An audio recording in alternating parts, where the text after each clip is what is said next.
नमस्कार दोस्तों, कैसे हैं आप सब। उम्मीद करती हूँ आप सब अच्छे होंगे। और अगर आपने हमारा चैनल सब्सक्राइब नहीं किया है तो प्लीज़ सब्सक्राइब कर लीजिए। आपसे बहुत उम्मीदें हैं, आप हमारी उम्मीद को ऐसे ही मत जाने दीजिए। प्लीज़ हमारे चैनल को सब्सक्राइब कर लीजिए। अगर आपने हमारा चैनल सब्सक्राइब नहीं किया है तो आपको आगे की वीडियो प्राप्त होने में कठिनाइयाँ होंगी, तो प्लीज़ आप हमारा चैनल सब्सक्राइब कर लीजिए। चलिए बढ़ते हैं कहानी की तरफ। इस एक साल में रणवीर और सोनल के साथ साथ बच्चों से भी दूर होता जा रहा था। रणवीर के मन में क्या चल रहा था किसी के समझ में नहीं आ रहा था। वो हमेशा मीनल को कहता, किसी तरह से फिर से पढ़ाई शुरू करो तो 10th में एडमिशन करवा दूंगा। तुझे इंजीनियरिंग कराना है, नहीं कुछ होगा तो डोनेशन देकर दाखिला करवा दूंगा।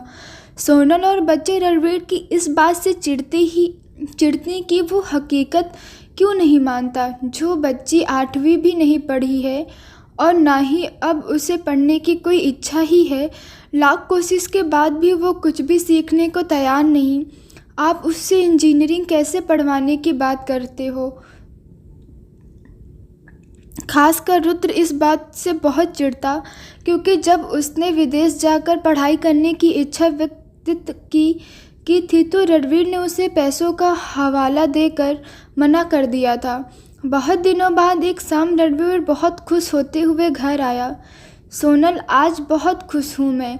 आज मैंने एक घर पसंद किया है, बहुत सुंदर है। चलो तैयार हो जाओ, तुम्हें भी दिखाता हूँ। चलो रुद्र और रोशन, चलो पापा आज एक घर पसंद करके आए हैं। चलो तुम दोनों भी जल्दी से तैयार हो जाओ, हम लोग भी देख कर आएंगे।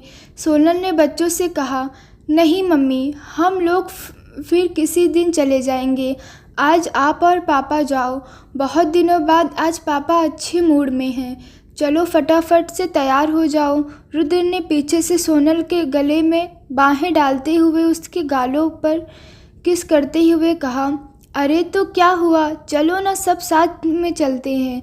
सोनल ने प्यार से उसके बालों को सहलाते हुए कहा, नहीं मम्मा, मुझे मालूम है अगर हम जाएंगे तो पापा मीनल दीदी को भी चलने को कहेंगे, और मैं जानता हूँ कि वो अगर होंगी तो आप दोनों के बीच में फिर किसी बात से झगड़ा होना निश्चित है। तो इससे बेहतर है कि हम तीनों घर पर ही रहें और आप और पापा क्वालिटी टाइम बिताओ साथ में। रुद्र के मुंह से इतनी समझदारी की बात सुनकर सोनल थोड़ी भावुक होने लगी, तो रुद्र ने उसे छेड़ते हुए कहा, जाओ यार जल्दी जाओ, डेट सेट करो दोनों, और हाँ बुढ़ी हमारे लिए भी कुछ खाने का लेते आना। तो सोनल ने भी हंसते हुए उसके कान मोड़ दिए। बुढ़ी होगी तेरी माँ, कहकर सोनल हंसते हुए तैयार होने चली गई। घर वाकई में बहुत बड़ा और सुंदर था। शहरों में जल्दी इतने खुले घर कहाँ मिलते हैं। देखो ये है बालकनी, यहाँ हम लोग सुबह की चाय पियेंगे।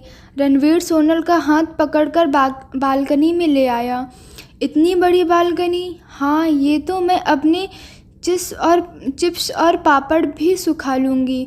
सोनल ने आश्चर्य से आंखें बड़ी बड़ी करके कहा, हाँ, बड़े पापड़ क्या, तुम मुझे भी सुखा लेना। रणवीर ने उसे छेड़ते हुए कहा।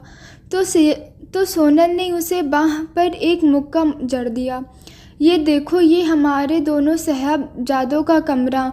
रणवीर धीरे धीरे सोनल को पूरा घर दिखा रहा था और सोनल बस उसका हाथ थामे भविष्य के सुंदर सपने सजोती जा रही थी। ये हमारे मास्टर शेफ की कर्मभूमि, जहाँ से हमें रोज़ बेहतरीन पकवान खाने को मिलेगा।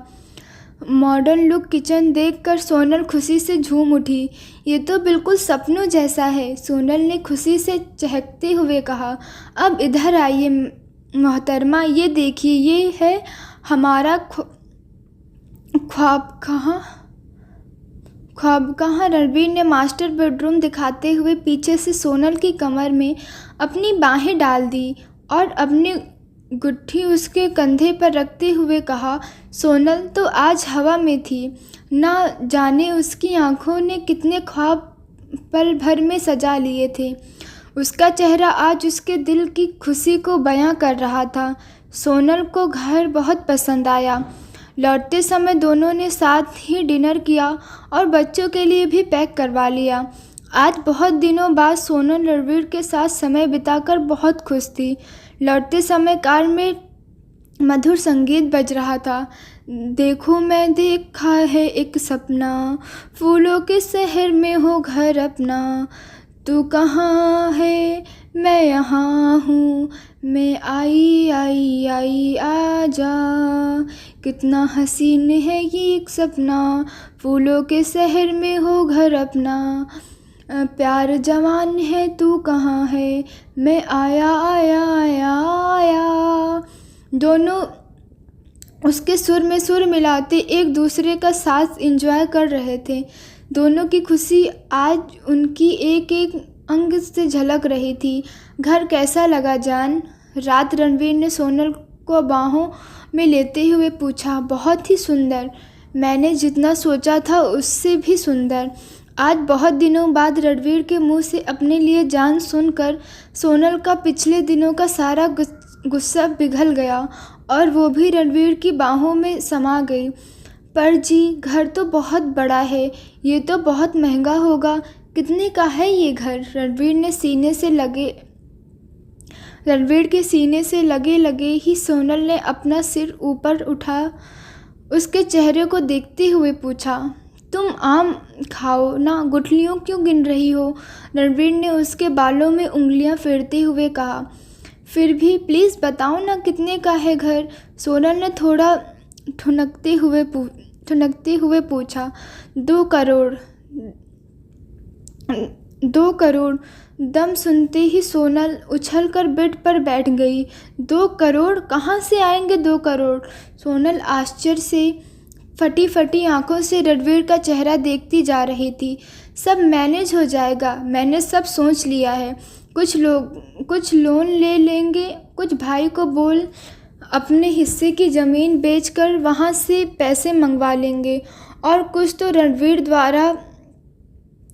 रणवीर दोबारा सोनल को अपनी बाहों में खींचते हुए अपनी सारी फीलिंग्स उसे समझाने लगा, और सोनल सांसें रोक बस सुनती रही।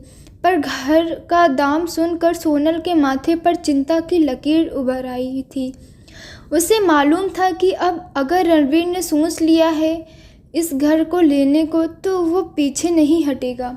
दोस्तों, देखते हैं रणवीर क्या करता है कहानी के आखिरी भाग में। प्लीज़ आप हमारा चैनल सब्सक्राइब कर लीजिए। आपसे बहुत उम्मीदें हैं दोस्तों।